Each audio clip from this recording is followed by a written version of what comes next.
There we go. We're unmuted now. Okay. How's it going? Welcome back. Baseball is here, guys, and I'm starting a new thing on my YouTube channel, just doing daily bets, because we haven't been doing CHGO bets daily, very consistently. So this is just going to be a short video every day, going over to the day's picks, whatever. It's just gonna be a short thing. Right here from my own YouTube channel. And of course, if you're a CHGO diehard, I already threw it into the Discord, but I'm going to give you the hit parlay for the night to start the show. All right. So if you're here, hello, hi.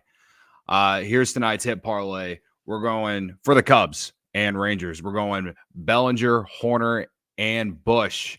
Michael Bush, that is, at plus 220. Here we go. That's tonight's hit parlay to start the season. So we'll just leave that. I'm going to have that go across the bottom here. Yeah, if you're new here, if you've been subscribed, you've been following along on my YouTube channel all Illinois basketball season. For baseball season, I did say during the season, during college basketball season, that I would probably do some baseball stuff related over here that I'm allowed to do. We're not really doing any sports betting content at CHGO right now, so I'm just going to start doing this over here. Is every day, I think. So, again, tonight, Bellinger, Horner, Bush. Hit the like button, please. Hit that subscribe button if you haven't already. I'm going to go over future bets and season-long bets.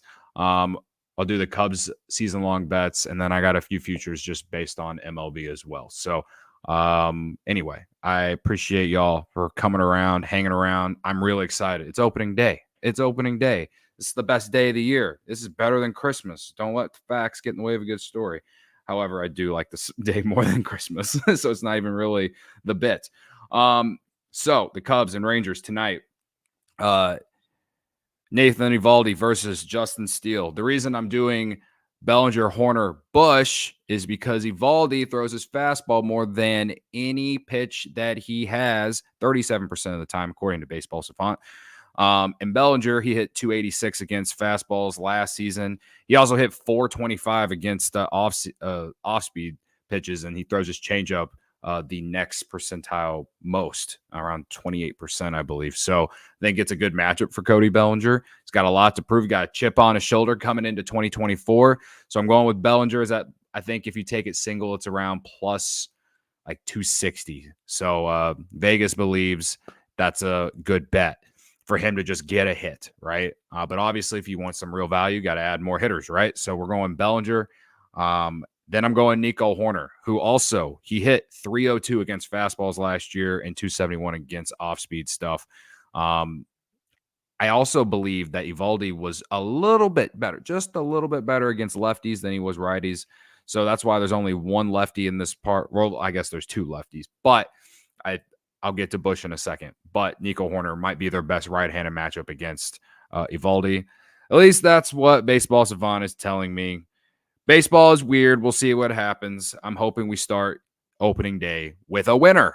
All right. And then, like I said, Michael Bush, he hit 1.153. He was when I say hit, he had an OPS. He had a 1.153 OPS against righties last season in the minors, hit 337 against righties in the minors last year. Obviously that's the minors. Obviously that's not now, right?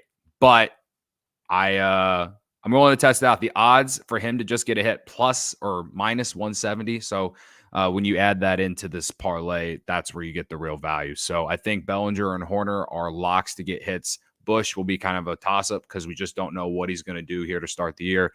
But again, comes out to plus 220. So that's what tonight's hit parlay is. All right, let's get to Cubs season-long bets, all right?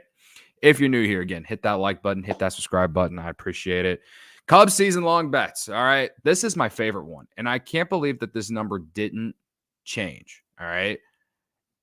Christopher Morel over 26.5 homers at minus 110, all right? I know it's not like plus 500 or anything, but if you want to do a season-long bet that I think will be fun to watch, and hell, you probably could cash out, or not cash out, but cash it, maybe a month or two before the season even ends, perhaps. is Christopher Morel over 26.5 homers. He hit 26 homers last year in 107 games. He played 113 in 2022 and hit less homers. He's going to get more at-bats this year. He's going to play every single day, whether it's at third base, DH, maybe corner outfield whenever they want to move guys around, whatever.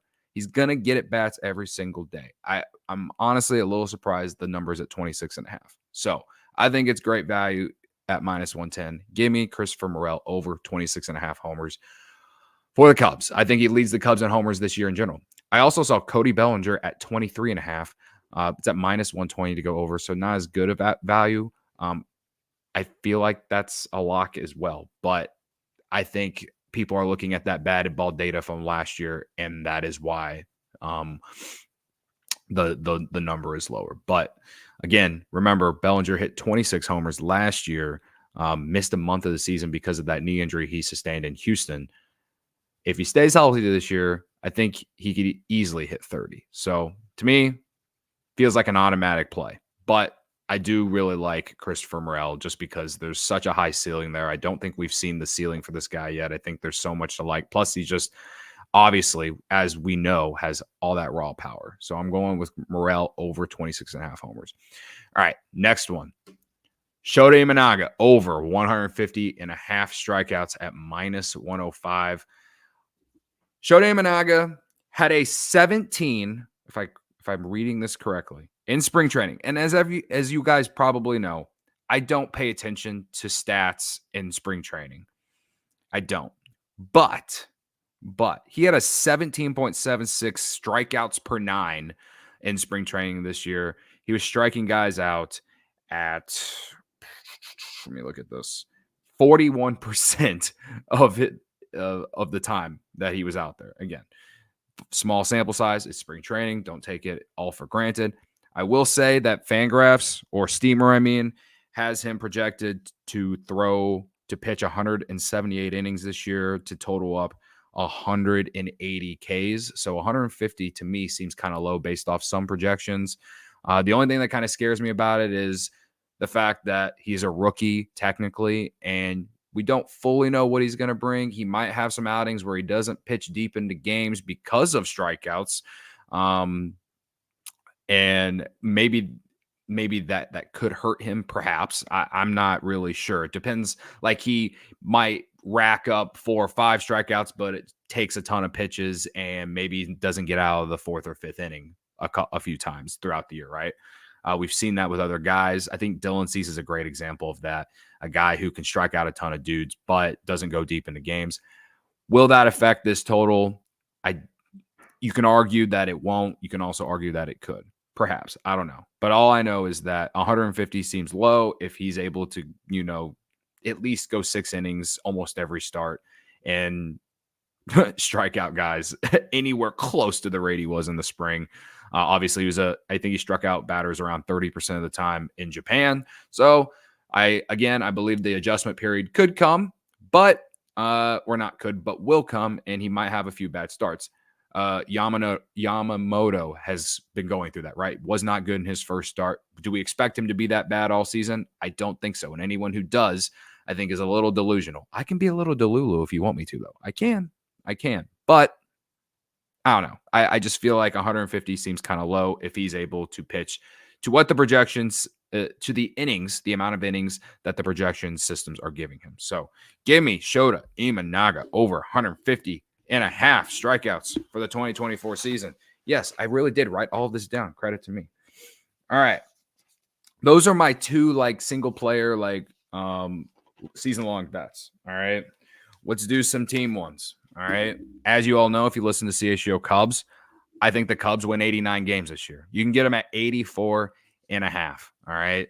On most books. And that's where I'm getting into. Give me the Cubs over 84.5 wins at -115. Listen, entering September last year, they were projected to hit 90 wins. Obviously, we know what happened. They collapsed. They lost some really close games. A lot of people feel this team isn't any different from last year, and theoretically, I guess you could say so. But I do think there isn't as much dead weight on this roster.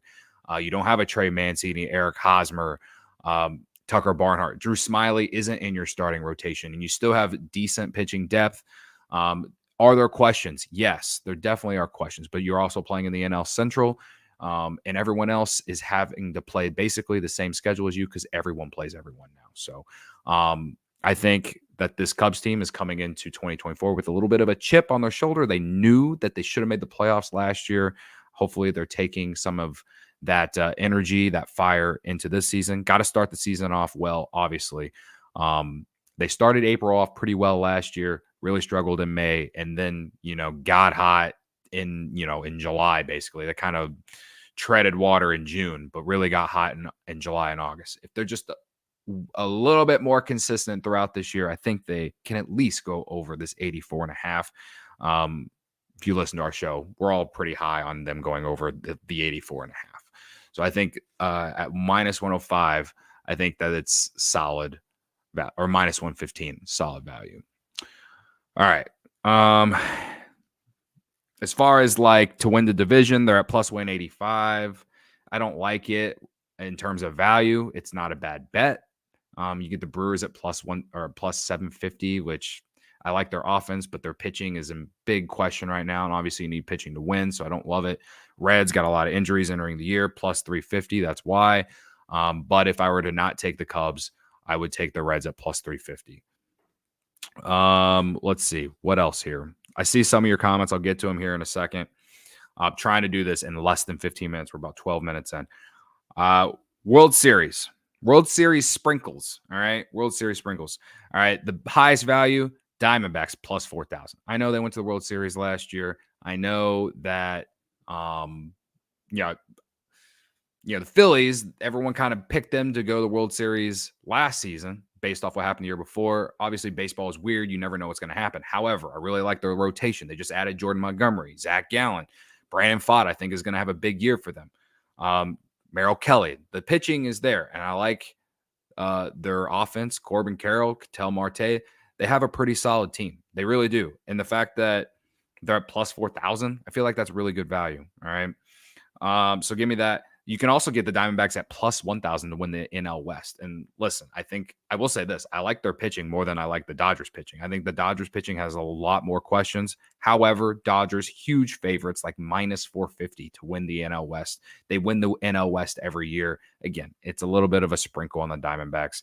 Maybe I'm a little too high on them, but on paper, the Diamondbacks aren't getting enough respect in Vegas, in my opinion. So I kind of like a little sprinkle on the Diamondbacks World Series and to win the division at plus 1,000. Now, to make the playoffs, plus 105. I genuinely think the Diamondbacks are making the playoffs this year. You get them at plus money. I think they're going to finish second in the NL West. And at plus 105, again, season-long bet. Do you want to wait that long? I guess you might not want to. I wouldn't blame you. I don't really like doing that as well. But if you like making season-long bets, I like the Diamondbacks at plus 105 to make the playoffs. Okay. Other World Series sprinkles. I just went on this whole thing about the Diamondbacks. I like the Orioles at plus 1,100. I've been running the bit on CHO Cubs of the Orioles losing to that other team that I will not name. If you know, you know, on the show.